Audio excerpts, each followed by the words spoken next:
Well, good morning to you, and I want to thank you for joining me today as we come back just to spend a little time in the truth. We are in Exodus. The narrative has brought us to the place where the call of Moses has been given. The reunion of Aaron and Moses is complete. They have gone to the elders of Israel and presented to them the information that God wanted them to have, the message that God wanted them to pass along. That message has been received. The signs, as well as the expression of God's care for his people, has convinced them that he is interested and he is going to act on their behalf. And their response to that was to bow before God and worship, demonstrating an agreement, being on board. Got a little junk in my throat today. Being on board with God's plan. We're moving to chapter 5 now, and in chapter 5, the setting changes. So the people of Israel have been convinced that God has called Moses and Aaron. Moses is to be the leader. Moses has delivered the message along with Aaron, and they're ready to go. So now the next step in the process is Pharaoh. Pharaoh has to be informed as well about God's plan, God's desire. And so that's where you find chapter 5 beginning. In verse 1, it says, "Afterward Moses and Aaron went and said to Pharaoh, 'Thus says the Lord, the God of Israel, let my people go, that they may hold a feast to me in the wilderness.'" And so they come before the Pharaoh. Moses and Aaron deliver the message. The Lord, the God of Israel. So there's a necessity that's pictured here. There's a need to acknowledge. The children of Israel did acknowledge. Yes. Jehovah, the God of our fathers, Abraham, Isaac, and Jacob, he has given Moses this information. Moses and Aaron have shared it with us. We're on board. They come to Pharaoh with the same message. The Lord, the God of Israel, is making this statement to you: let my people go, that they may hold a feast to me in the wilderness. So it is not a question or a request. It's a statement of this is going to need to happen. Let my people go. Not will you let my people go. It's a direct statement from God. You let them go. So there's no question in God's mind about what's going to need to happen. But there is a question in Pharaoh's mind. And that we find as we look in verses 2 and following. Sorry, I got a lot of junk in my throat today. Allergies are wonderful things. Anyway, verse 2 says, "But Pharaoh said," now Pharaoh's sitting on his throne, Pharaoh to the Egyptians in their idolatrous form of worship is seen by the people of Egypt as a living God. So for the Lord, the God of Israel, to come to Pharaoh, who considers himself to be a God on earth, and make this demand. It's a huge blow to the ego of Pharaoh, to his personal perception of his power and his authority in what's going on. And so Pharaoh says, "Who is the Lord that I should obey him or obey his voice and let Israel go? Who is this? This is no one I know of. I have no contact. I have no inkling of who he is. And so I'm not going to let the people go." Finish up there. I turned the page too quick. Pharaoh goes on to say, "I do not know." Oh, can't turn the page, sorry. "I do not know how the Lord, or know the Lord, and moreover, I will not let the people go." So again, Pharaoh is completely denying the fact that this God of Israel, whoever this is that you've made up in the figment of your imagination, I don't know him. And I'm not going to obey. I'm not going to do what he says. I don't know him. I'm a God. I control the people. I'm not letting these people go. It's just not happening. Verse 3, Moses and Aaron respond to that. In verse 3, then they said, the God of Israel, or the God of the Hebrews, has met with us. Now they make a request. Please let us go 3 days' journey into the wilderness that we may sacrifice to the Lord our God, lest he fall upon us with pestilence or with the sword. So, okay, you don't acknowledge God, Pharaoh. You don't acknowledge him. But we're telling you that the God of Israel has met with us. And we're pleading with you to let the people go because we're afraid of what the consequences will be if you don't.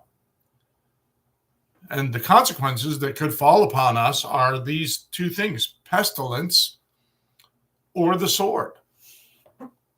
So God's not going to take this lying down, I think, is the picture here. Moses and Aaron are clearly communicating to Pharaoh, if you don't let this happen, there's going to be consequences. There's going to be something that you're not going to like if you don't do this.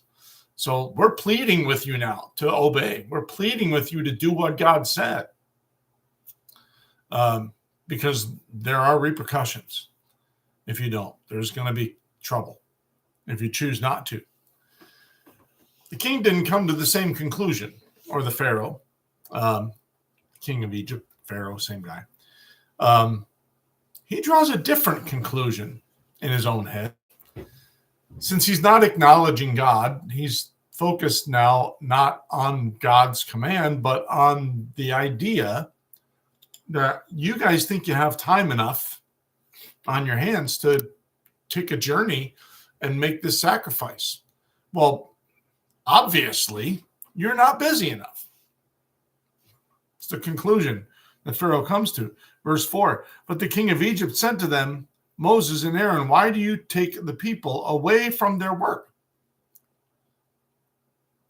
You're going to pull them away from the commands that I've made. You're going to pull them away from the work that I've commissioned them for them to do. They have work to do, and you're going to take them away from that. It's not happening. Get back to your burdens. So there's no time for you to go gallivanting off somewhere for a few days to worship this God that I don't know. Get back to work. You're not busy enough. And then Pharaoh goes on in verse 5, and Pharaoh said, behold, the people of the land are now many, and you make them rest from their burdens. So you're taking them away from this task that I have for them, taking them away from the burden that I've put on them. The same day, Pharaoh commanded. So based on the language here, I'm not convinced that Pharaoh makes this statement before Moses and Aaron, because it's later the same day. It's not in that moment.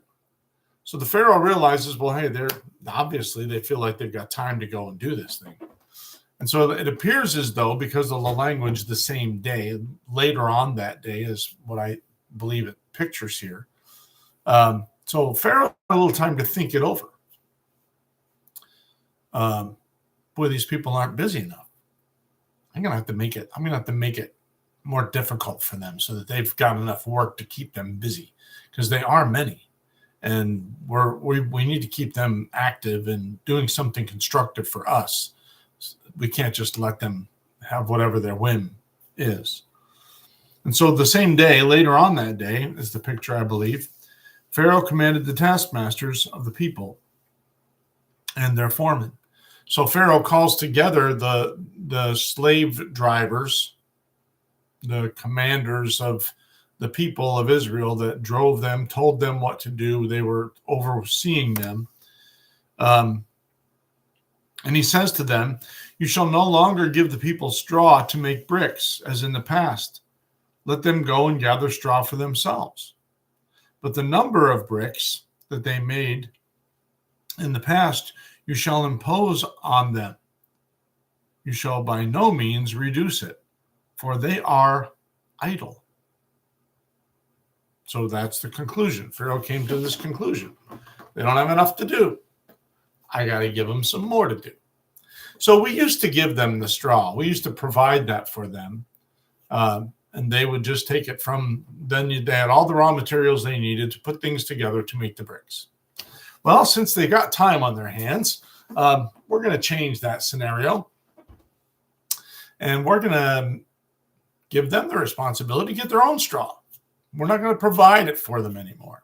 They're going to have to go out in the field and cut the straw, bale it, get it here, and make the bricks. But the number of bricks they produce is not allowed to go down. They need to produce the same amount of bricks. They've got more work to do, and they need to produce the same amount of bricks because he's come to this conclusion. The people are idle. They have too much time on their hands. And because they have too much time on their hands, the end of verse 8, therefore they cry, let us go and offer sacrifice to our God. So they're not busy enough. They're asking me for a vacation to go and worship their God. Obviously, they've got time on their hands, so they need more to do. So I'm going to give them more to do. You guys, no more straw. You drive them to the straw fields. They will get the straw. They will bring the straw back, and then they'll make the bricks, and it'll be the same number. I don't want to hear a report tomorrow that the number of bricks fell off by 10. Same number of bricks tomorrow. Verse 9, the heavier work, let heavier work be laid on the men, that they may labor at it and pay no regard to lying words. So you keep them busy, you push them, you make this burden more significant, and they'll be busy and they won't have time to let their minds wander into these areas where, oh, we got time. We could do this. We could go there. We could have vacation. No, they're not having any of that. You make them do more. And that's Pharaoh's conclusion. So there's a number of sticky issues that Pharaoh's facing. First of all is this idea. It's almost, in some sense, an attack on Pharaoh as a god in Egypt. To have some other god come and tell him, you need to do this. Nah, I don't know this God. He's not important to me. I don't care what he thinks. And instead of listening to the words pestilence and the sword that Moses and Aaron deliver as a result of his unwillingness to let the people go, this is going to happen. Pestilence and the sword, it's on the way. I'm not worried about that. But I am concerned that these slaves don't have enough to do. If they can consider all these ideas and all these things, and they want to go away for 3 days and do this, they don't have enough to do. So we're going to make them work harder. We're going to make their burden heavier. Boy, just a challenge. But God has a purpose in it all. God said previously that he would harden Pharaoh's heart. He begins, I believe, looking at it here by demonstrating the fact that he is God, the Jehovah, the Creator, the I Am, and Pharaoh's not God. So we have to get Pharaoh off his high horse. Pharaoh's still on there. And so he makes this declaration. You're not going, and you're going to work harder because you got too much time on your hands. Well, God's going to have an answer for that coming up as the narrative continues to unfold as we move a little farther tomorrow into Exodus chapter 5. And so thanks for taking time in the truth with me today. I hope it's an encouragement to you each day as we spend time looking at the Word of God, that we can see the hand of God working. We can see his purpose in everything. God's goal here is to get his people out of Egypt. And along with that, it's to teach Pharaoh a lesson, to teach the Egyptians something about himself because they don't know the God of Israel. So God's going to accomplish his purpose. We'll check out some more of it tomorrow as we look farther into Exodus chapter 5. Well, have a great day. I hope that the Lord will bless you today and that you'll walk with him and please him and serve him with all your heart. And he'll be faithful. He can't be less. And we need to be faithful to him. So have a good day, and I'll see you tomorrow.